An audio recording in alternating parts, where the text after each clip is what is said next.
colleagues, dear friends, I'm happy to welcome you at our interview project, Modern Arbitration Live, that is supported by the Legal Forum Academy and Russian Arbitration Center.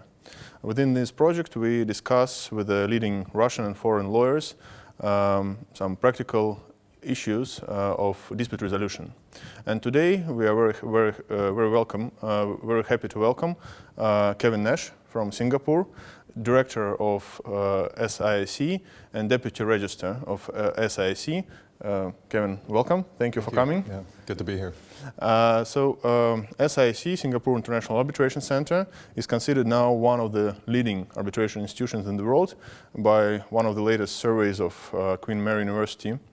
It is considered as a third preferred institution for arbitration, and Singapore as a seat of arbitration as third preferred seat of arbitration in the world.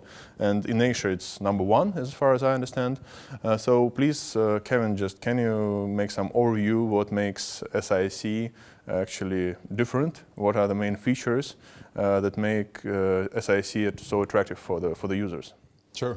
The interesting thing about SIAC is you really have to look at the dispute resolution environment in Singapore, because these have sort of grown together, because Singapore as a place for arbitration is much bigger than just SIAC. So Singapore, as you said, is the third most popular seat in the world, behind only London and Geneva, or London and Paris, sorry, and most popular in Asia. So you have international arbitration with SIAC and many of the other leading institutions. You have the Singapore International Mediation Center for international mediation, and now you have the Singapore International Commercial Court for international litigation. So the idea for Singapore is to be able to solve any kind of dispute on Singapore's shores.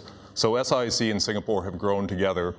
SIAC is in its 27th year of operation. In our first year of operation, we had 2 cases, a very humble 2 cases. In 2017, we had 452 cases. So in addition to the popularity from user preferences, we also have a very high administered caseload, very high sum and dispute, and now some of the most complex and cases of consequence in arbitration are being heard at SIAC. Okay, so the figures are really impressive. Congratulate you with this such kind of development.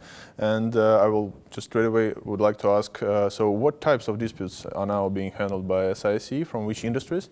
And do you have some Russian-related disputes? And do you expect some growth of interest of Russian-related disputes? Because we see here in Russia that due to geopolitical situation, the interest to Asian venues, to Asian jurisdictions is growing during the last years.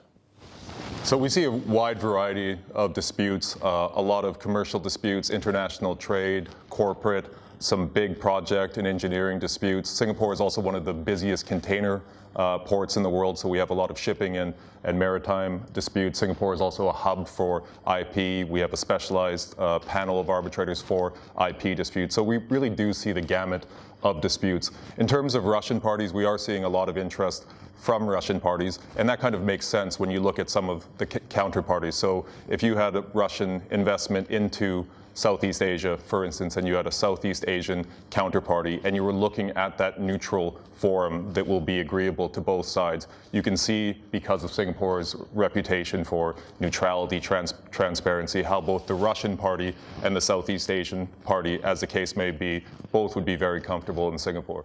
So you said neutrality is one of the features of Singapore, and another feature is that it's actually common law jurisdiction. So Right. do you think it's also important when choosing Singapore?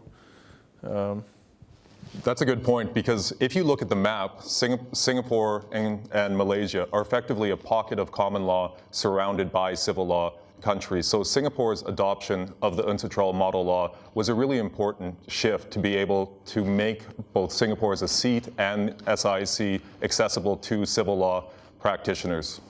Okay, so and what about arbitrators? You said that you have parties from Southeast Asia, but you said the special IP list of arbitrators. So what are the nationalities of arbitrators that SIAC has in its panel, and whether it's possible to choose arbitrators not from the panel or from some other panels, for example, or just some specialists that the parties prefer? So how it works? Because we have such a wide variety of nationalities, choosing the right arbitrator is very important. So we had parties from 58 jurisdictions in 2017. In the last 5 years, we've had parties from more than 100 jurisdictions. It's not, these arbitrations are going to, the substantive law of the contract, you're going to have a variety of laws. You're going to have Singapore law, New York law, more and more civil law. So you have to look at who is the arbitrator that will be neutral nationality, that will be able to have the sector specialty and also be able to deal with the law governing the contract in addition to the law of the seat.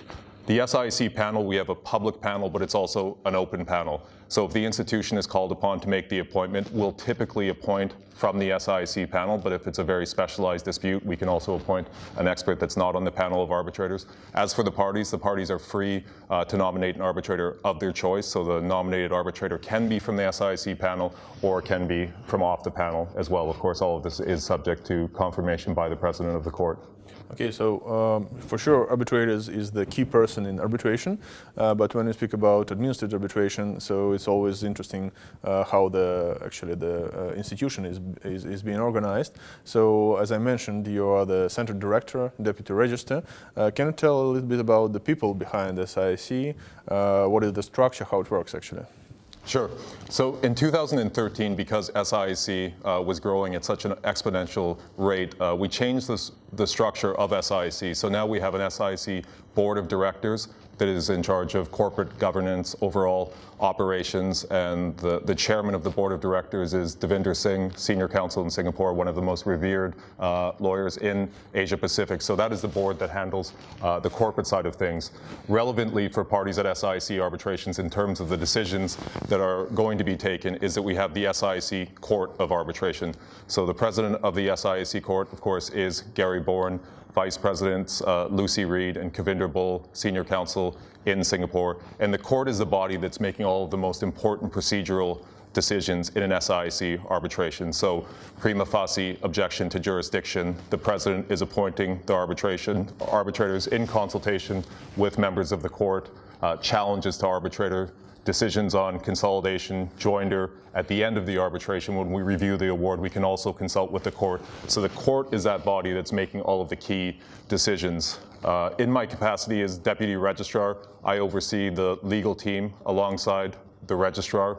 We have a very growing legal team. We now have 11 case counsel, so these are the day-to-day case managers, qualified in a wide variety of jurisdictions, again, both common law and civil law jurisdictions. And then we have the SIAC panel of arbitrators that we were discussing previously. So that's really the key value proposition of SIAC are its people.